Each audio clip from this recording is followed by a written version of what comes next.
Je voudrais dire que au bout de ces 2 journées de travaux, dans le cadre de la Grande Muraille Verte, qui va du Sénégal à Djibouti, en passant par les différents pays, Djibouti a eu l'honneur donc d'accueillir 7 pays avec l'IRD, l'Institut de recherche et de développement en France, qui coordonne ce travail-là et qui est aussi à l'initiative avec ses partenaires nationaux, Djibouti y compris, de la mise en place et le lancement donc en fait aujourd'hui de ce réseau de recherche internationale appelé RISET. Et les travaux donc ont tourné autour de comment ce réseau va se mobiliser afin de pouvoir répondre aux besoins de la Grande Muraille Verte. Laquelle Grande Muraille Verte, en fait, c'est un concept qui vise principalement à permettre à la population rurale, locale, d'être plus résiliente face à tous ces différentes menaces aujourd'hui qui frappent la planète et les différentes régions,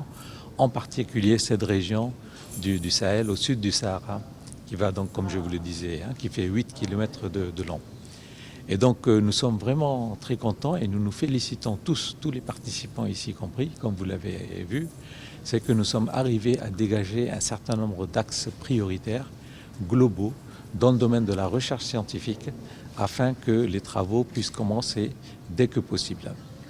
Nous espérons que d'ici la fin de l'année, nous aurons déjà un programme bien défini et qui pourra éventuellement être soumis à financement à différents bailleurs de fonds. Cette orientation nécessaire de ce réseau international est basée fondamentalement sur la recherche scientifique,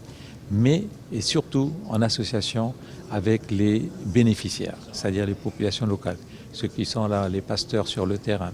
les agriculteurs, les premiers concernés, qui ont besoin en fait de savoir comment vont-ils réagir par rapport à toutes ces menaces, encore une fois. On ne répétera jamais assez. La science fournit l'information nécessaire aujourd'hui afin que nos décideurs politiques puissent comprendre ce qui se passe et prendre les décisions à bon escient pour la population.